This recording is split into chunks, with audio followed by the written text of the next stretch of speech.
There we go. Excellent. Thank you all for joining once again to Discussions Outside of the Textbook. Um, I'm joined with my faithful co-host, Miss Martha Cantu. Hello, everyone. Yes, and we're going to be enjoying, which is going to prove to be a very fruitful discussion on this really critical text, Yellow Wallpaper by Charlotte Perkins Gilman. Um, so Before we get into it too much, it's worth exploring Perkins's background, her biography. So she's born in 1860, about just shortly before the Civil War. Her father was Frederick Beecher Perkins. That name Beecher should sound familiar to most of us, since Harriet Beecher Stowe was the author of Uncle Tom's Cabin, a pivotal book in our history. Uh, where that examined in a fictional account the horrors of slavery. And it was and indeed a very impactful book that Abraham Lincoln is said to have said, "Hey, you are the little lady that has started this great war with your book," right? Uh, so she does come from basically surrounded by family and her community of people steeped in um, the commitment to literature um, and activism as well. Mhm. Uh, she described herself as a tomboy, uh, mainly had male friends, right? So, an interesting perspective that she's bringing to this, I think, especially in the context of what we'll be discussing. She went to Rhode Island School of Design, which is still prominently one of the best art schools in the country. Um, and she had a couple of marriages, and she had one child, which again is um, the subject of this book, not her child, but uh, following her pregnancy. Um, and She ends up dying in 1935 with a diagnosis of cancer. She euthanized herself with chloroform, right? Choosing not to endure the profound suffering that would have come from the suffering. So, this was a person of strong will, remarkable intelligence, and uh, a just an incredible ability to write. And so we're really fortunate to have this discussion. The um, the CRT committee, this is a common reading text, really hit it out of the park by choosing this book. It's profoundly relevant, and it's a really needed discussion. Um, Postpartum depression is no joke, and unfortunately, many of us remain insensitive to it, dismissive outright, actually. And it is something that for the betterment of humanity, we really, as just human beings, need to be aware of and very supportive to women as they become new mothers, no matter how many children they have. So, with that said, I'll hand it over to Martha to introduce herself and how she wants to begin this conversation. Okay, well, good morning, everyone. I'm happy to be hosting also this podcast on this Yellow Wallpaper. It's a novella, it's a short story by Charlotte Perkins Gilman. And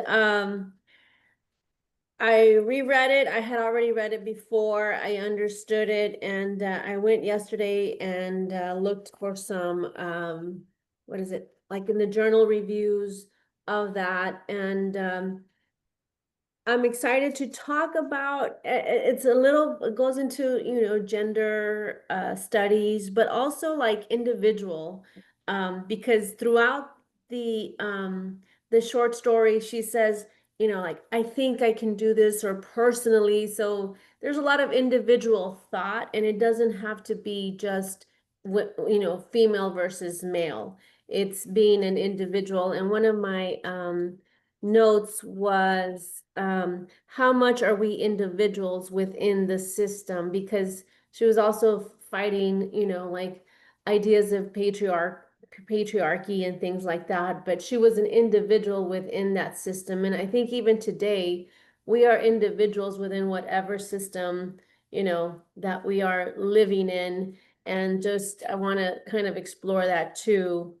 Can And I interrupt you? yes, go ahead. Thank you for highlighting her as an individual, because that gets to the core of what we're talking about. What's going on here is the danger of essentializing any group of people, including women. It robs Right. people of their individuality, right? Exactly. Right? We are not women, we are not men, we are not black, we're not white, we're not Chinese, whatever, right? First and foremost, we are human beings who demand and respect dignity, and that should be recognized in all of us, first and foremost.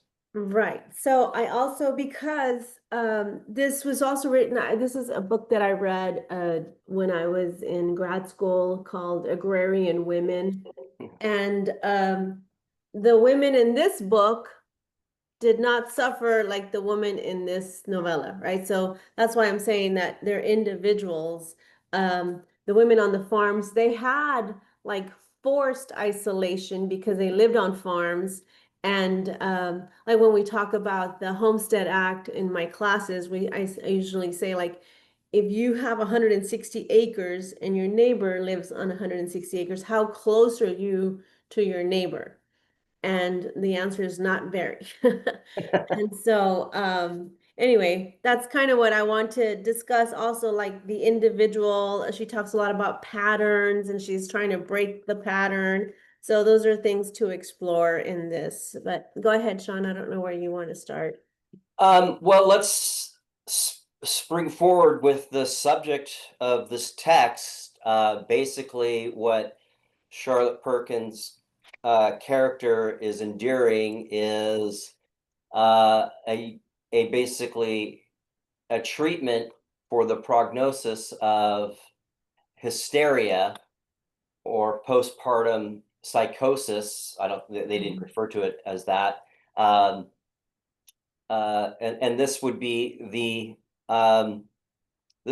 treatment, and this is the gentleman we have to thank who brought it to us. This is S. Weir Mitchell, uh, Mhm. and this was prescribed to millions of women. Isolation, rest, feeding, and good Mhm. measure of electrotherapy, right? Mhm. And so, what did that entail? That entailed exactly what it says. You are to Mhm. be isolated. You should not be with your baby. So, in this book, Mhm. her sister takes her baby. She must rest. She is robbed from anything that gives her pleasure, including writing. Um, and all of her needs are tended to her. And Mhm. I found it quite interesting that she composed the character of both her husband and her physician within this story. Right, she actually was a patient of Weir's. Yes. Um, and so she is keenly aware of what this would do. And quite obviously, this is a recipe for madness. And this is Yeah. exactly where the story leads her. She Um, also sends a copy of her novella to Weir. mhm, which he continued to practice this pathological treatment for uh, 16 years Mhm. after receiving this. So this was a man wholly without any empathy and self-reflection. And let's get his picture out of here. He is not worth our evoking Mhm. at this point. It's just really truly terrible what women had to endure, and it wasn't good for anybody. It's Right. right. This is So the rescue, I read, like I said, I looked up some stuff and it says it was supposed to reduce brain work, which he felt imposed nervous strain and interfered with womanly duties, right? So the womanly duties were, not to be writing. So that was mhm. his idea of what she needed to be doing. which is truly sadistic. I mean, this Perkins, this is what gave her pleasure. This what Mhm, gave her a sense of purpose. mhm, And to take anything like that from somebody, especially under the pretense of treatment and the pretense of love, is really just evil incarnate, mhm. as far as I can tell. Um, so, what I found fascinating about this book is the degree of patronizing involved here. And Um, infantilizing. yes, which I was wanted to get really ambitious. I wanted to see if I could find a montage of starlets from the 1940s and 1950s, Mhm, women that put on full blast this childlike persona mhm, expressed in sexuality.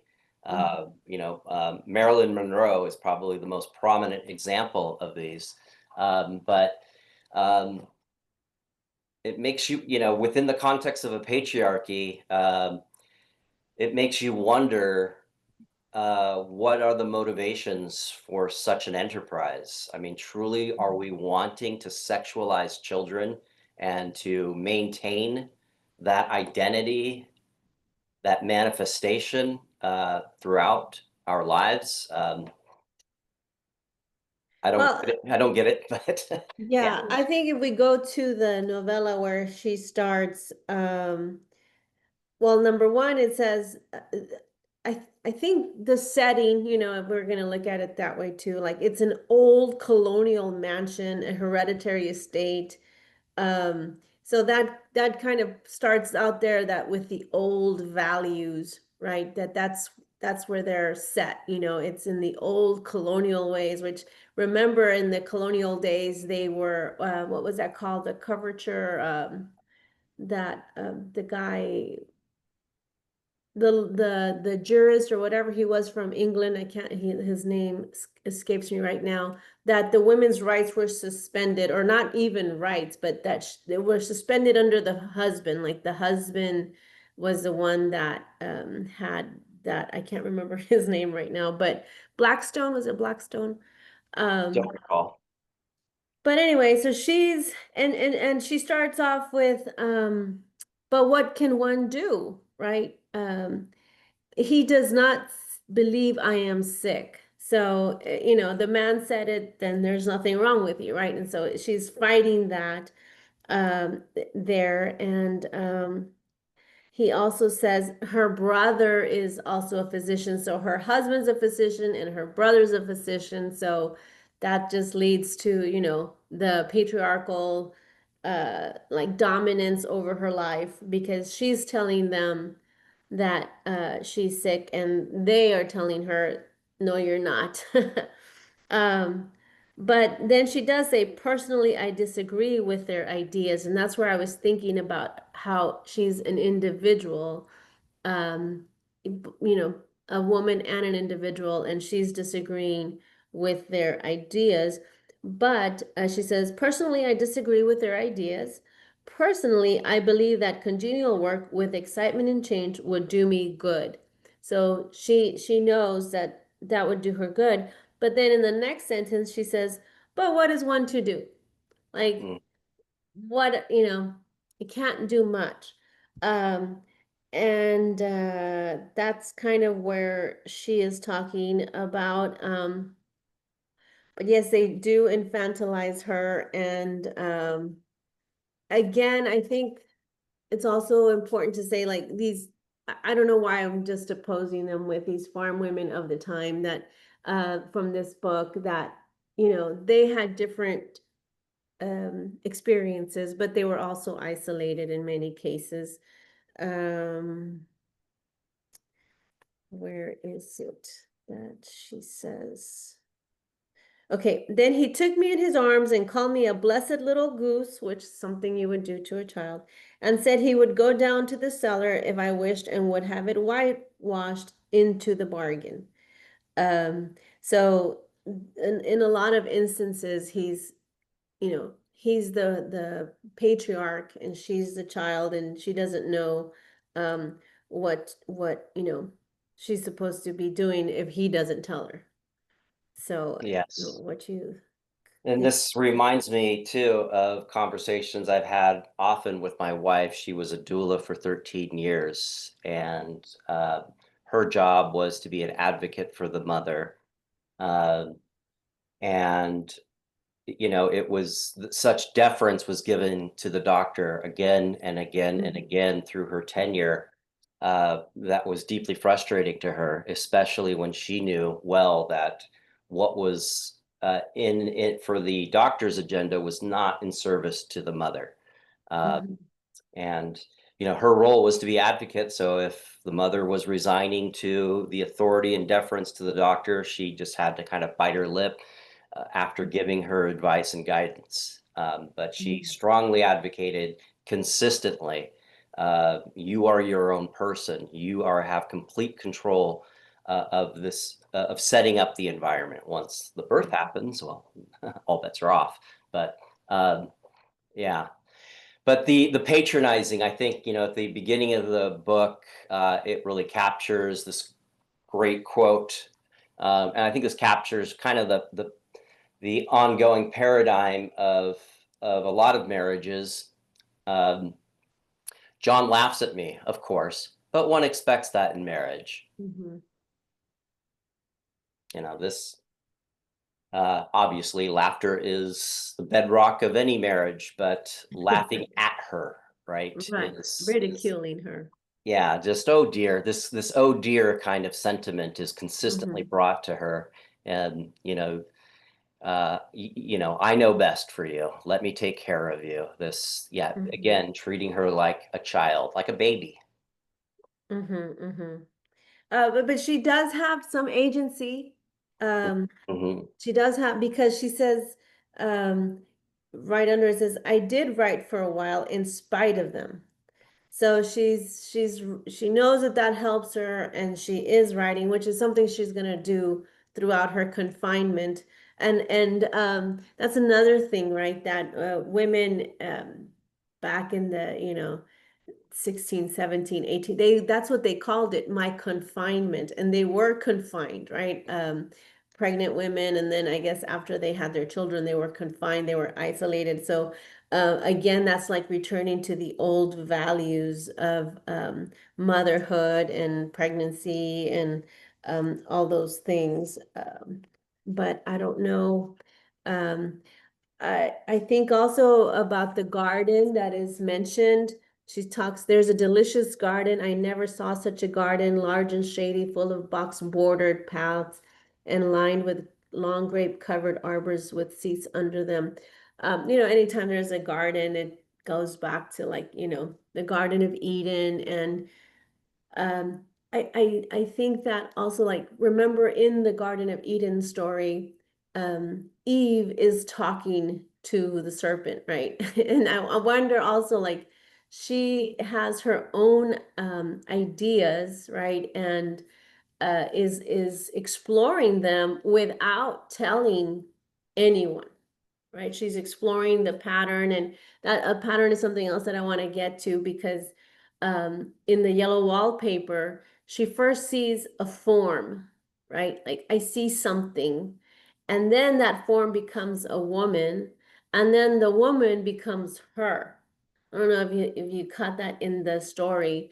So she's like, it also, if you look up the story, it's a dive into mental illness, right? But obviously, I feel the mental illness is brought on by the oppressive orders of the doctor and her husband, right? That they're not letting her explore her writing, or they're isolating her. So her descent into that mental illness was not caused by her.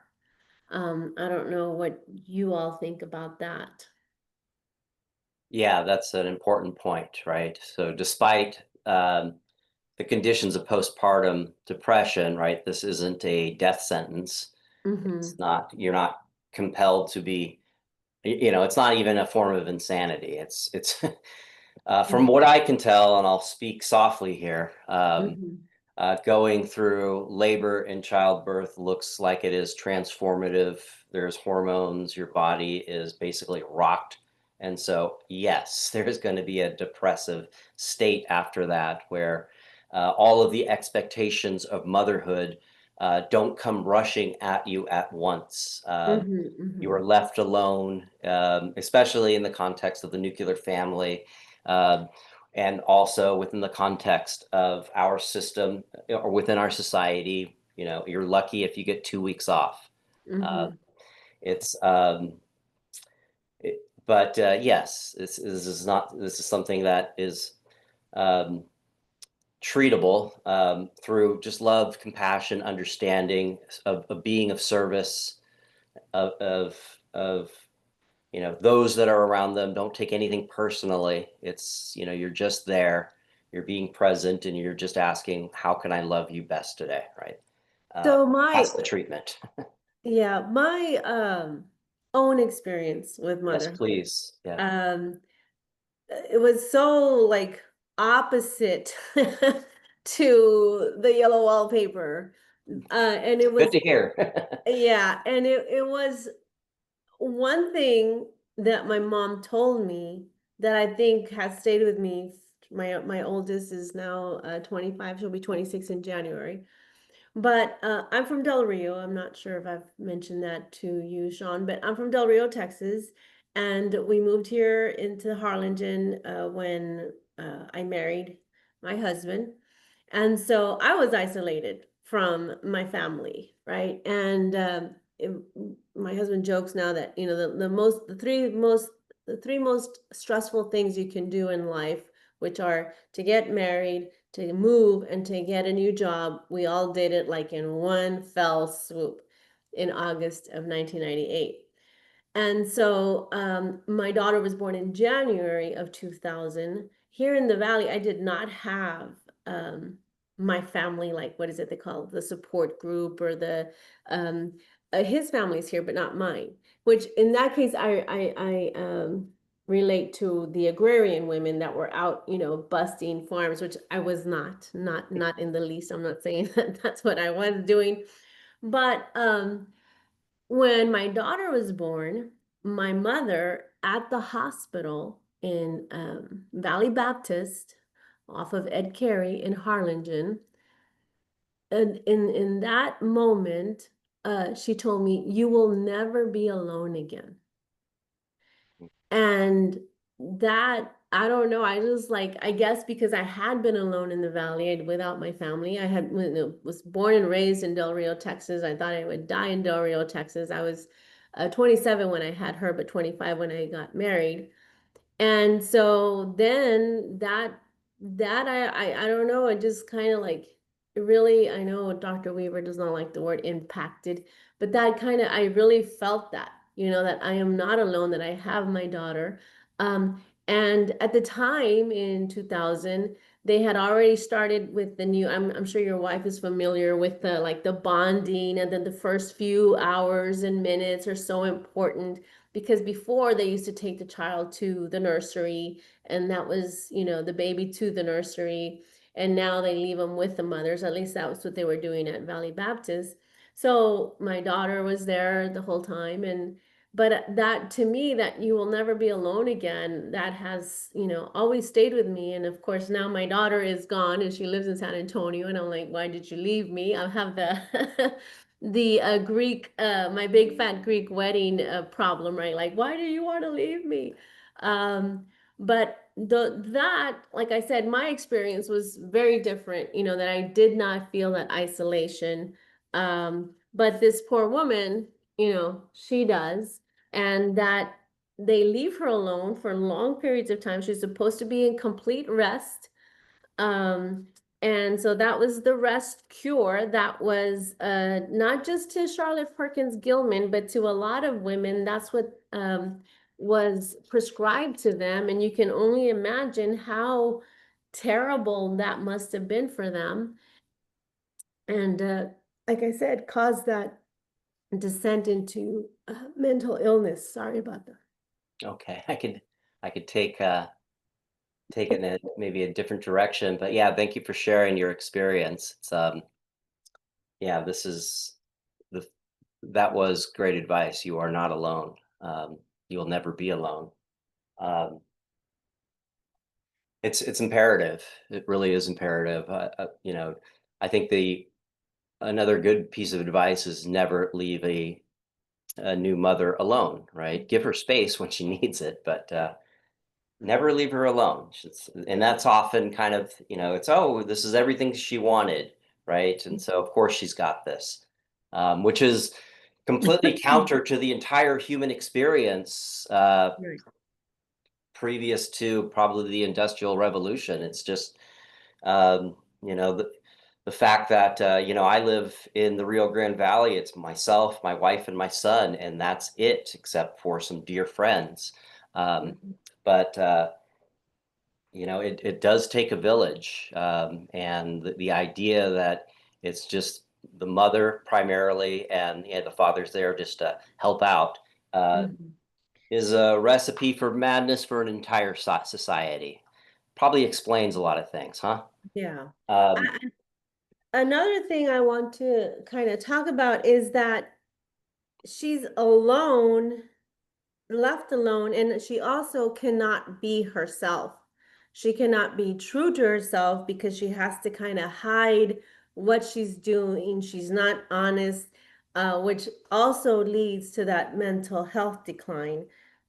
Because she writes, I printed it out. It says, I sometimes fancy that in my condition, if I had less opposition and more society and stimulus, but John says the very worst thing I can do is to think about my condition, and I confess it always makes me feel bad. So she's saying, like, if I wasn't so alone, I would be better off. But they say I need to be alone, which then she's not being truthful, you know, because throughout the story, I can bring up another example where she's like, she tries to talk to her husband, right?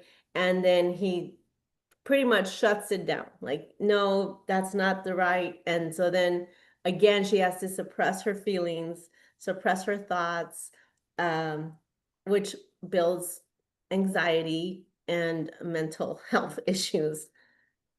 yeah. I think what we're pointing to here is abuse, right? This Mhm. is clearly an abusive situation, to its utmost. It's not physical abuse, but it might as well be, right? And so, um, what I've garnered is a few components of this abuse are disregard for her feelings and opinions, Mhm. controlling her actions and limiting her agency, Mhm. invalidating her illness and her mental state, and basically making her increasingly fearful of her husband, Right. as the story goes on, right? And yeah, yeah, I'm glad you pointed out that she doesn't abandon her agency entirely. She maintains it. Her thoughts give us evidence of this. Um, but yeah, one quote in the component of disregarding of her feelings and opinions. I thought this was very instructive. I don't like our room a bit, which is a nursery. It's a nursery, yes, Yeah. yes. They had taken the nursery at the top, yes. I wanted one downstairs that opened to the piazza and had roses all over the window and such pretty old-fashioned chins hanging, but John would not hear of it. Mm-hmm. I mean, can you just be a little graceful here, John? I mean, what would be the harm? And Right. one other thing too that I found very interesting is that he's not there often, right? He just checks in with her, patronizes her, tells her that he knows what's best for her, and then often night he is gone, and she leaves it at that. But Mhm. one must wonder what he is doing at night, right? Yeah. Is he with patients? I don't think Yeah, so. they're serious cases. That's what she calls them. He's Yes. gone because of the serious cases. Again, longing for companion, she writes, I remember what a kindly wink the knob. Oh, because she's talking about her furniture and how they were her friends. So even when she was younger, so that kind of also points to like her imagination throughout her life, which that's, I don't know, that to me that points like for to kind of a previous condition also. Because she says, I remember what a kindly wink the knobs of our big old bureau used to have, and there was one chair that always seemed like a strong friend. Right. And so her longing for companionship has always been there.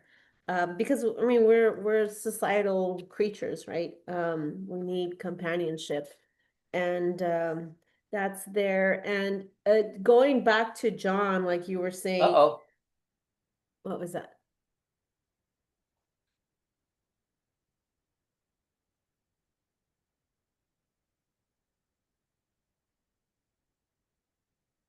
Hello? Are you there? Do you hear me? Yes? Yeah, I lost you for a second, so I'm glad Oh, you're back. okay. So going back to John, um, he just seems like a not supportive husband, right? And he will say like, you need to do this for me. Like, you need to pull yourself up from your bootstraps for me. Um, yeah, so it says, he said I was his darling and his comfort and all he had, and that I must take care of myself for his sake and keep well. He says, no one but myself can help me out, that I must use my will and self-control and not let any silly fancies run away with me. So just like pull yourself from your own bootstraps and like don't count on me and do it for me.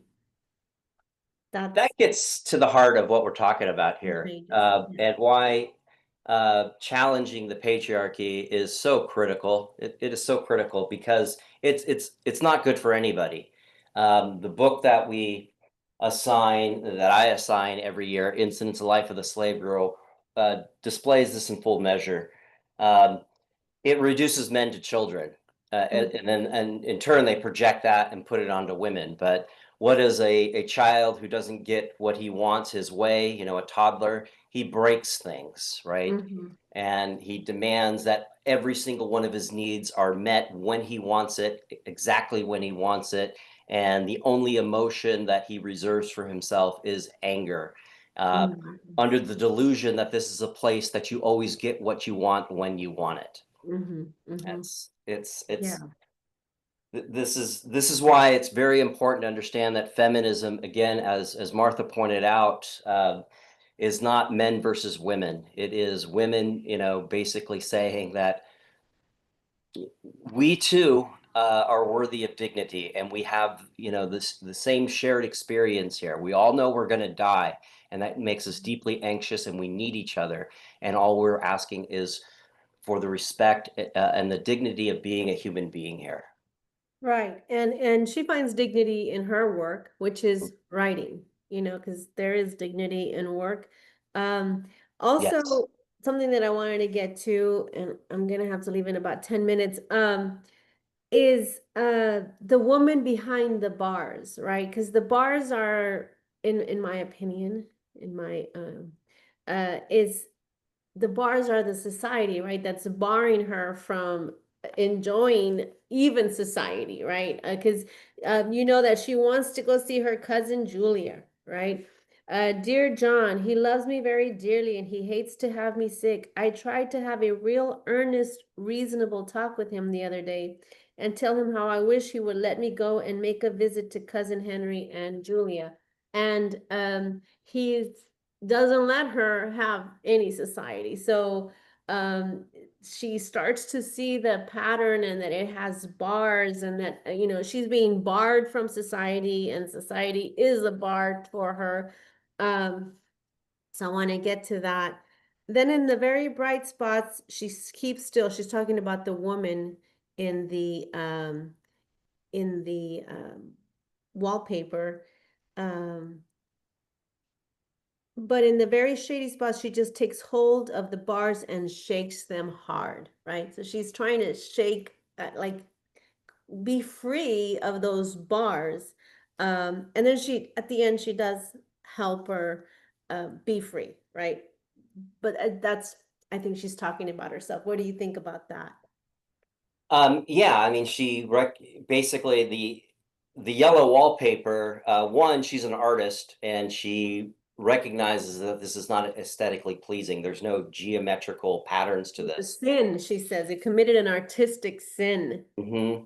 So it's maddening just to look at it. And Mhm. in her state, she begins to see this woman, and she increasingly recognizes that that is her, and she's locks the door, throws the key downstairs, and she begins tearing down the wallpaper Mhm. in this frenzy. And then her husband returns. The door is locked, and he's demanding that she opens it. She's saying, "I threw the key downstairs. You're welcome to come in if you can get the key." Um, and when he enters, he sees this madness manifest, and he Faints. faints, which I found very The interesting. strong man faints when he's faced with reality. Yeah, and basically the story ends with her kind of pacing the room, having to step over her husband. Mhm, Um, mhm, mhm. Such a poetic way of ending this book, a brilliant way of ending this book. She Uh, truly was a remarkable writer. yeah. So with her symbology and just basically and the poetry she brings to this, um, yeah, this is a yeah, this is just yeah, I'm truly glad that we're able to discuss this. It's something that helps us contrast. You said you need to leave shortly, Martha? Yes, Okay. yes, because we're on our way to Austin today, Sure. and I'm sorry that I'm gonna have to cut it short. But No, no problem. um, going back to Charlotte Perkins Gilman, for her writing was she could get money, right? Because how many jobs were there for women, especially middle class women? Because that's another thing, right? That you have farm women that are busting, the ground and themselves. And in the book, it talks about how they had children, and the children helped their economy, right? Their family economy, and also helped the like town's economy, the region's economy. But them having children, they paid the price. Like women paid the price to have those children, and they paid it individually, like by on their own, by themselves. Like it wasn't, the whole like family, her husband and the town, they all experienced the benefit of having workers. But who's paying the price to have those workers? It's the women, right? And so also here, she's would you say that I know I read that she was born in poverty, but through her writing, she does get some sort of money. So, uh, her writing was also an attempt to become more independent, right, and free herself from those bars of society. Yes. Yeah, her father abandoned the family. And Hmm. so her mother was a single mother. So yeah, she had a very difficult childhood.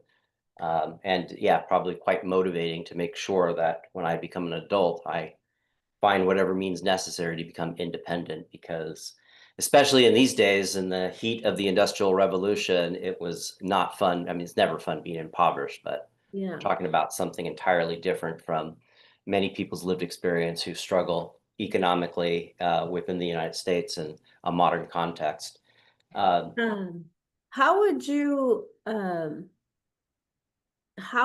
compare her to Harriet Jacobs? That's something that I wanted to ask you. Oh, good question. Well, they both have a profound sense of dignity and Mhm, never let that go, mhm, despite whatever circumstances, and the circumstances are pretty extreme, which is to be commended. I mean, mhm.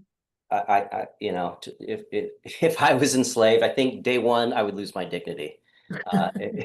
If I was compelled to go through what Perkins went through and the millions of other women went through, day one, I'm losing my dignity. I'm going to resort to anger, despair, Mhm. and, you know, hopefully not, right? But it is a marvel of the human spirit that despite whatever circumstance anyone ever is in, dignity is always an option, right? Mhm, mhm, Um, I think they're to compare them, they're both faced with patriarchy, unchecked, unfettered.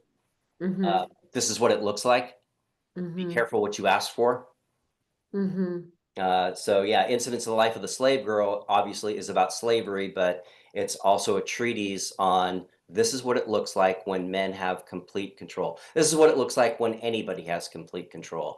We mhm, need mhm, people to keep us in check, right? I don't mhm, play the lottery because I think it would be an absolute curse to become independently wealthy mhm, by any means. Because then you have the option of surrounding yourself with people who are of service to you 100%, who are there to stroke your ego. And that must be deeply isolating. And mhm. it, again, that reduces you to a child, right? I mean, this is what we Yeah. do with children, and rightly so. We surround them with complete support. You could do no wrong, right? As a toddler, of course. Um, Mhm, and you try to maintain patience and all of that. And so, of course, men are going to behave this way when they are given so much entitlement. They are the law, right? And that is, again, it's not good for anybody. Any yeah. other comparisons? I don't know. What comparisons come to your mind, Martha?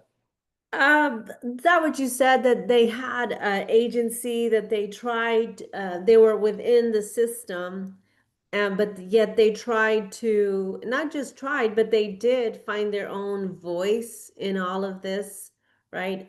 Because your voice in a lot of ways is your agency, Mhm, something we should protect. Um, and that's where I think she started, like her descent into madness is not using her voice, the woman in the yellow wallpaper, right? Not being honest. Um, but because when she was like, oh, you silly goose, oh, you don't, um, and of course that's in the and that's what uh is done to children too, right? When they have an opinion, oh, you can't this, you can't that. So I had written down about the scientific reason, and this is also the Darwinist time, the social Darwinists in the late 1890s.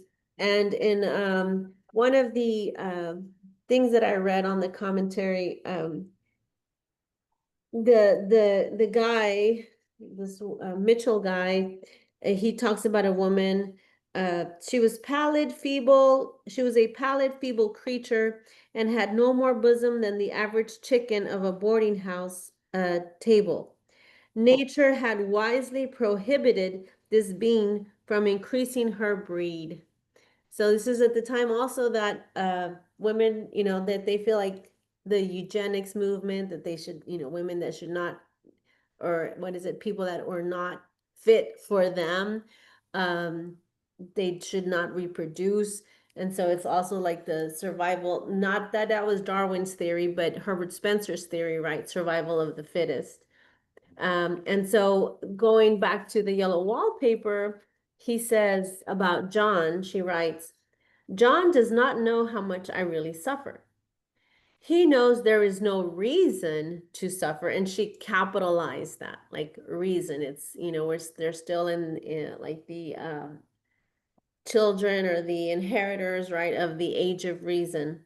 There is no reason to suffer, and that satisfies him. Like that's, he's like, I'm done and dusted. There's no reason for you to be this way. And and then she goes on, that's where I talk about that she's fighting the old values, because she writes, I meant to be such a help to John, such a real rest and comfort, and here I am a comparative burden already. So, um, you know, going back to the old values where women were meant to be the helpers, right? And I'm sorry I'm gonna have to leave you all, but No problem. I'd No problem run. at all. Bye, Okay. Mr. Rader. Bye, his class. I was happy to see you all on Wednesday, and I did read your comment. Um, but yeah, y'all have a good afternoon, good weekend. I'll see you all later. Thank you, Martha. All right, bye-bye.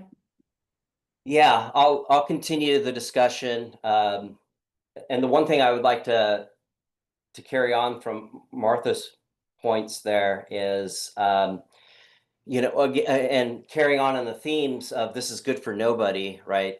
This is what one should expect. If you have dominion, you rob someone of their agency, you treat them like a child, you should expect a mate that is going to provide you with no substance after a while. And in this case, psychosis. Um, this has been prevalent throughout this insistence on this type of a model of a marriage where man is the head of the household. He has dominion over the woman and she must submit, right? The Rolling Stones had a great song, Mother's Little Helper. Basically women drugged out just so they could maintain is what the theme of the song is. Um, the other thing I'd like to point out too is what we are seeing here is kind of a result of the Industrial Revolution. So you got the Industrial Revolution, rise of factories, the rise of a needed bureaucracy, management. You had the Civil War, and then a generation later, the young men of that generation now are adults and they are required to be in offices. They're not using their bodies, right? They're not being able to exhibit what it means to be a man from the context of what they would perceive to be a man. There's no war, and they're not out in the farms. They're not soldiering, right? They're not trying. They're not using their bodies, right? And so also, the women's suffrage movement is launched in 1848. It is beginning to get traction. It is highly visible, right? This is just prior to the progressive era where women are going to get even a stronger voice. Um, and so there is this nostalgia for men to become men again and to put women in their place, and to have complete dominion over them and to ridicule anything in regards to women trying to take back their dignity and to have a seat at the table within our society so we can learn from them, so we can benefit from them, so we can benefit from their efforts and enterprise. So a lot of that is going on. The other thing I would like to add here is just a comparison to, because this isn't obviously the only model of treating women this way. Women can be deeply honored as they should, especially when it comes to childbirth, right? Imagine if everyone had a healthy, loving, caring, supportive birth, right? This world would be transformed. Just like within a generation, it would be transformed. There's a lot of trauma that happens from medicated, hospitalized births, a product of the Industrial Revolution. So forgive me, I want to read from this text here, uh, The Soul of the Indian. So my History 13.0 students are well acquainted with this book, by Charles Eastman, who was a Dakota. He lived in both worlds. He saw his family and friends all get massacred in 1862. He was taken to Canada, where he was able to live, as he put it, a wild Indian until he was 16, until his father, who was westernized, who he assumed was dead, so he was shocked when he saw him, took him back. Charles Eastman later willingly became Christian, and he wrote a number of books.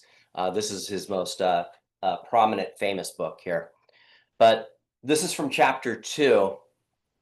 Um, and he writes let me put this in the chat. So if you want to follow along, you can follow along. It's, oops, that's going to be,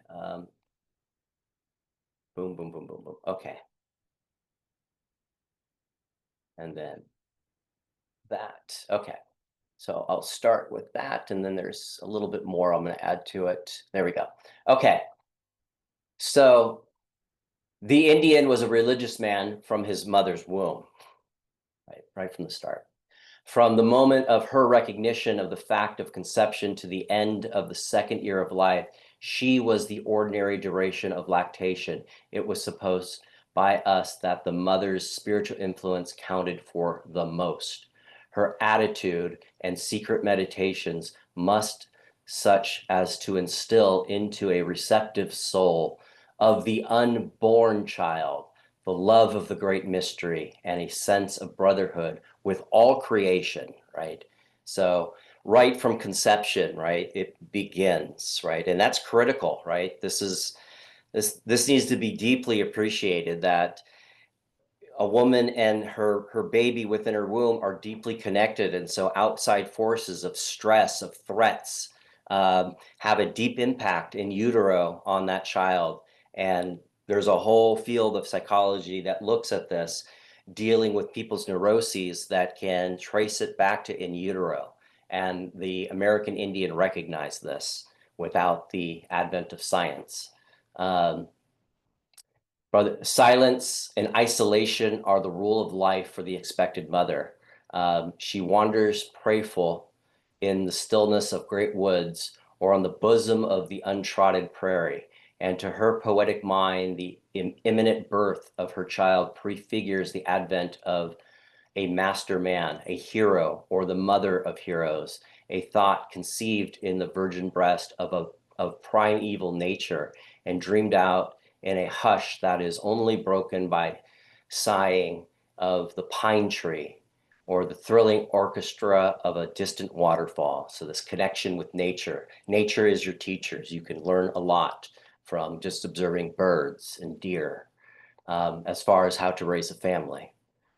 And when the day of days in her life dawns, the day in which there is to be new life, the miracle of whose making has been entrusted to her, she seeks no human aid.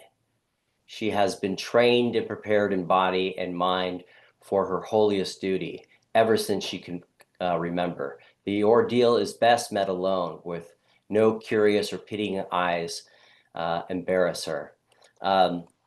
Indeed, this is something my wife would often impart, right? So, one, understand this is from the perspective of a man. I don't know how common this was for women to give birth alone, but it obviously was expected, right? And that idea of having pitying eyes on you, this is something my wife would greatly impart, right? She wouldn't ever advocate to be alone, of course, but you only want people there who fully support your birth plan, right? If there's somebody there like a mother who disagrees with your birth plan and has pitying, anxious, worrying eyes, you as this expected mother in the depths of labor are going to be concerned with that, and you'll tense up, right? And so, yeah, not having those pitying eyes on you.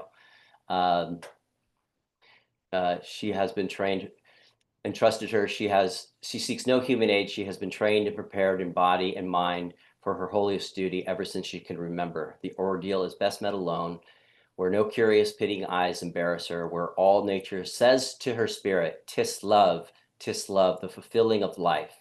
When a sacred voice comes to her out of the out of her wilderness, she knows with joy that she has borne well her part in the great song of creation.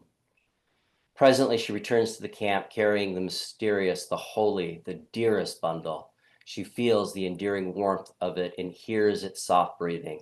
It is still part of herself, since both are nourished by the same mouthful, and no look of the lover can be sweeter than its deep, trusting gaze. I'll leave it at that.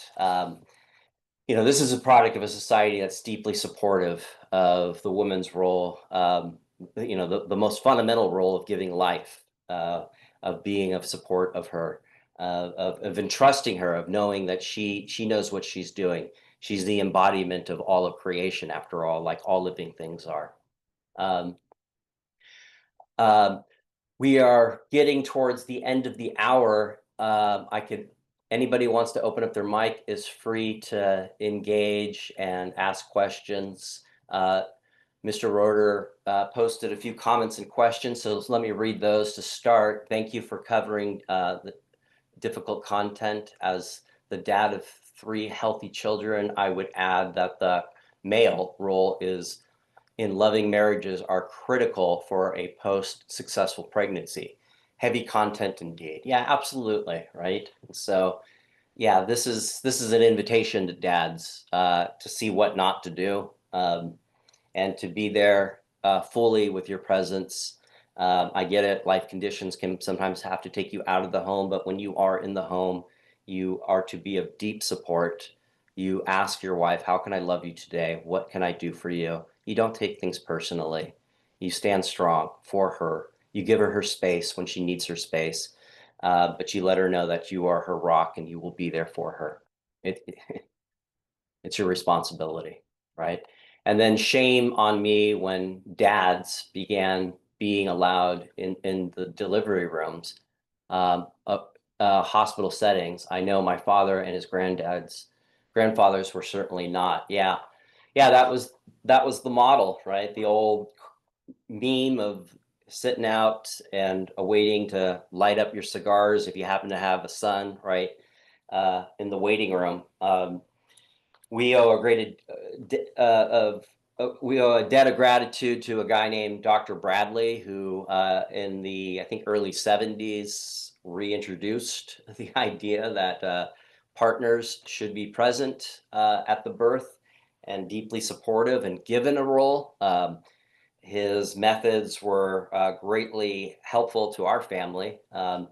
If anything, it gives you something to do. Like us guys, we like to be given jobs, right? Tell me what to do because I guarantee you this: when birth comes, you're going to be at a complete loss, and no matter what plan you came up with, that can go out the window real quick, right? And so it's good to have jobs ahead of time. Definitely good to have a midwife or a doula present and to trust in their guidance. They will let you know where you're needed, when you're not needed, when you need to take a break, especially if the birth goes on for a very long time. Um, so let's see, we got 2 more chaps. Continue to have to move of these Fridays. Okay. Okay, excellent. So, yeah, we can conclude here unless there are any questions or comments. Anybody wants to open up their mic or put something in the chat. We can go from there. It looks like Mr. Reuter's class is having to leave, but if anyone here is present, let me know. And for my students, if you want to put your names in the chat so I know you were here. And let me know what class you're coming from. That way I can. Oh, you don't have to actually let me know what class you're coming from. That's fine. It's just for EDCMs.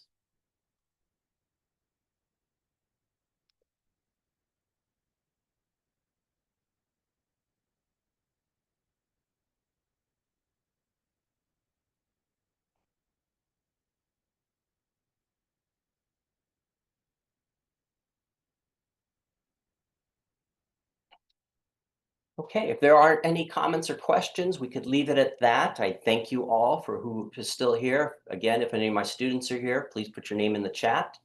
I'll give you a few minutes to do that, but other than that, you guys have a great day. Uh, we'll see you around. There's more to come. We just scheduled another one of these talks, so that one will be coming on October 13th. So that will be posted for everybody to distribute in the next week. Thanks again.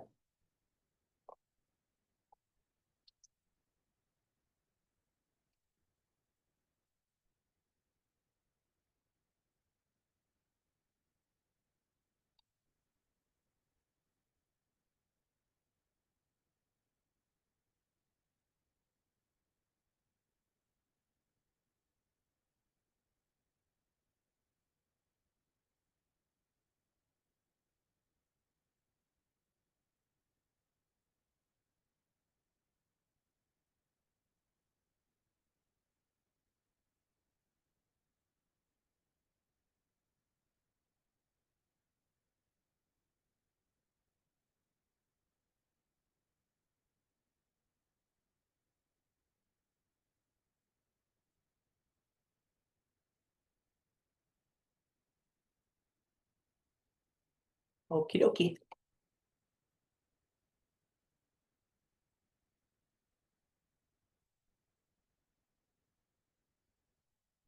right, thanks, Mr. Rader. If you're still there, I'll talk with you later. I'm going to end the meeting.